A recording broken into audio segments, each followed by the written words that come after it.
2015 movie year end అయిపోయింది. 2016 movie year start అవబోతుంది.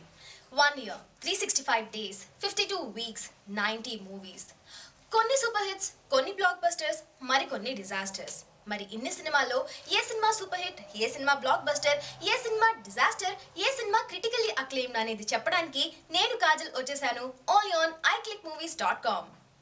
మరి 2015 టాప్ 5 బ్లాక్ బస్టర్ మూవీస్ ఏంటో చూసేద్దాం. స్మాల్ స్క్రీన్స్ ఫేవరెట్ అన్నయ్య మన ఓంకార్ అన్నయ్య స్మాల్ స్క్రీన్ నుంచి సిల్వర్ స్క్రీన్ పైకి జీనియస్ అంటూ మన ముందుకొచ్చారు. కానీ డిసప్పాయింట్ చేశారు. కొంతకాలం గ్యాప్ తీసుకొని మళ్ళీ తన బ్రదర్ అశ్విన్ ని హీరోగా ఇంట్రడ్యూస్ చేస్తూ డైరెక్ట్ చేసిన మూవీ రాజుగారి గది. అండ్ ఈ సినిమా 2 crores బడ్జెట్ తో నిర్మించి 11 crores కలెక్ట్ చేసినందుకు 2015 బ్లాక్ బస్టర్ మూవీస్ లో 5th ప్లేస్ సంపాదించుకుంది. ఎలాంటి ఎక్స్పెక్టేషన్స్ లేకుండా రిలీజ్ అయిన ఈ మూవీ అందరి ఎక్స్పెక్టేషన్స్ ని హై చేసేసింది అండ్ అందరి ఎక్స్పెక్టేషన్స్ ని తిరగరాసేసింది.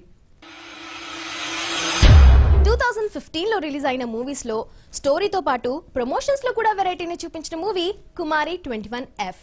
సుకుమార్, రత్నవేల్, దేవిశ్రీ ఈ కాంబినేషన్ అనగానే పెద్ద స్టార్ కాస్ట్ ఉంటుందని, హ్యూజ్ బడ్జెట్ ఉంటుందని ఎక్స్పెక్ట్ చేస్తారు.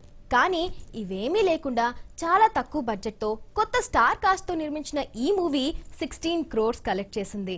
యాక్చువల్లీ ఈ సినిమా ఒక ఫ్రెంచ్ మూవీ నుంచి కాపీ చేశారనే టాక్ కూడా ఉంది. అండ్ ఈ సినిమాకి సుకుమార్ గారు స్టోరీని అందించడమే కాకుండా ప్రొడ్యూస్ కూడా చేశారు.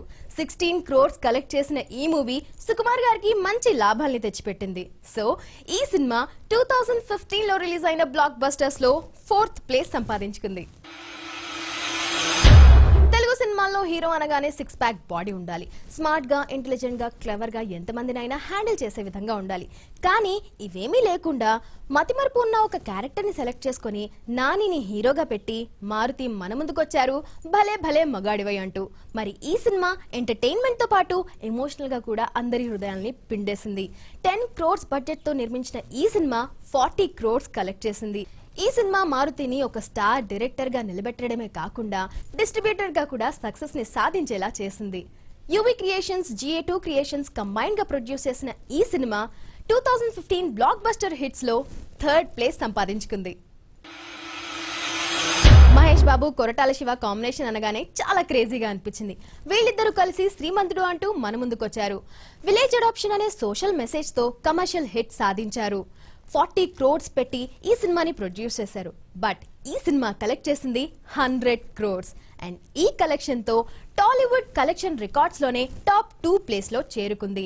మహేష్ బాబు ఈ సినిమాలోనే విలేజ్ అడాప్షన్ అనే కాన్సెప్ట్ ని చూపించారు. బట్ రియల్ లైఫ్ లో కూడా ఆయన 2 విలేజెస్ ని అడాప్ట్ చేసుకుని real super star అనిపించుకున్నారు. Mahesh Babu produce చేసిన శ్రీమంతుడు 2015 బ్లాక్ బస్టర్స్ లో టాప్ 2 ప్లేస్ సంపాదించుకుంది. తెలుగు సినిమా వైపు ప్రపంచ దృష్టి పడేలా చేసిన సెన్సేషనల్ డైరెక్టర్ SS రాజమౌళి. ఇప్పటి వరకు ఉన్న తెలుగు సినిమా రికార్డ్స్ నే కాకుండా కాలీవుడ్, బాలీవుడ్, మాలీవుడ్, శాండల్వుడ్, ఓవర్సీస్ ఇలా రిలీజ్ అయిన ప్రతి చోట అక్కడ ఉన్న రికార్డ్స్ ని తుడిచివేస్తూ మరే సినిమా అందుకోలేనంత హైయెస్ట్ కలెక్షన్స్ ని కలెక్ట్ చేసి సరికొత్త రికార్డ్స్ ని క్రియేట్ చేసిన cinema Baahubali the beginning. 110 crores budget తో ప్రొడ్యూస్ చేసిన ఈ సినిమా 500 crores కి పైనే కలెక్ట్ చేసి ప్రభాస్ ఇంకా రాజమౌళిని Forbes magazine India's 100 richest people లో చోటు సంపాదించుకునేలా చేసింది. సో 2015 బ్లాక్ బస్టర్ హిట్స్ లో top 1 position goes to none other than Arka media works produce చేసిన బాహుబలి ది బిగినింగ్.